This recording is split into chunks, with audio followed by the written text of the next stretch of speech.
यार, लोगों ने क्रिप्टो करेंसी से मुनाफा भी कमाना शुरू कर दिया है। भारत सरकार ने टैक्स लगाने की भी बात कह दी है और आपको पता ही नहीं कि लोग ये बिजनेस कर कैसे रहे हैं।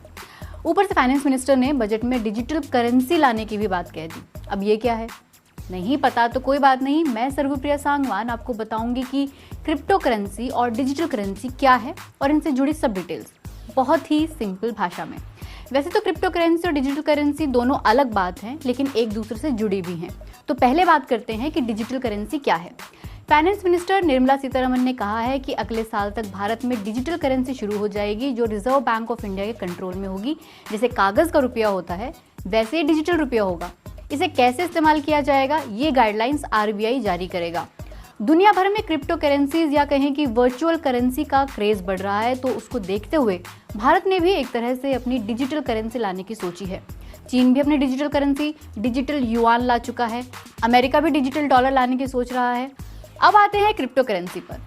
क्रिप्टो करेंसी एक वर्चुअल करेंसी है। आप इसे खरीदते हैं या इससे कुछ खरीदते हैं, उसके लिए आपको एक बैंक या ब्रोकर नहीं चाहिए। भारत में अभी ये लीगल नहीं है, लेकिन डिजिटल करेंसी आ रही है तो हो सकता है कि क्रिप्टो करेंसी को लेकर भी भविष्य में भारत सरकार कोई घोषणा कर सकती है।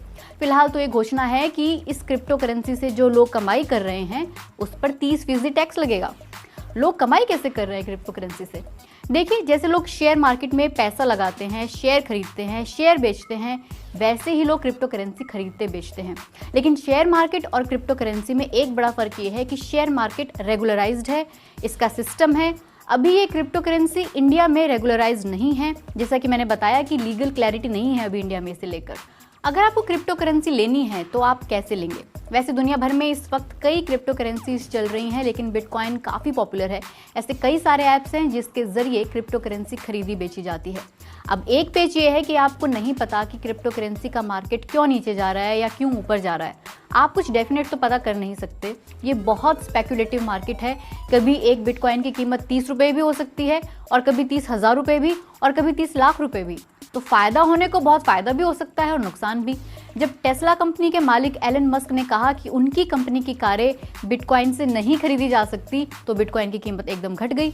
जब जापान ने इसे लीगल कर दिया तो इसकी कीमत बढ़ गई। अगला सवाल कि क्या आप इससे कुछ खरीद भी सकते हैं? हाँ, ये अभी तक बहुत ज़्यादा मेन स्ट्रीम तो नहीं हुआ है, पर एप्पल, अमेजन जैसी जगहों पर बिटकॉइन से परचेजिंग शुरू हो गई है।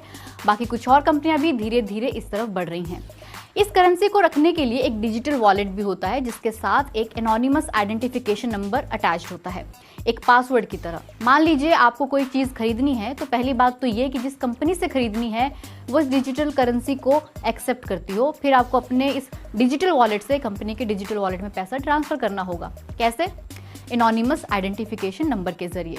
ये जो एनोनिमस ट्रांजैक्शन हो रहा है, इसकी वजह से इलीगल चीजें भी हो रही हैं। मनी लॉन्ड्रिंग के केस भी सामने आए हैं कुछ देशों में।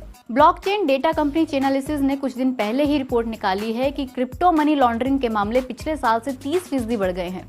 इन खतरों को देखते हुए भी इंडिया ने अभी क्रिप्टो करेंसी पर कोई फैसला नहीं लिया है। पार्लियामेंट के अगले सेशन में क्रिप्टो करेंसी की निगरानी के लिए बिल भी पेश हो सकता है। इसे रेगुलेट करने के लिए एससी गर्ग कमेटी ने अपनी रिपोर्ट भी सौंप दी है। क्रिप्टो करेंसी और भारत की डिजिटल करेंसी में फर्क ये है कि डिजिटल करेंसी रेगुलेटेड होगी और उसे सिर्फ आरबीआई जारी कर सकता है। लेकिन हाँ, दोनों ही करेंसी ब्लॉकचेन टेक्नोलॉजी से रेगुलेट होंगी।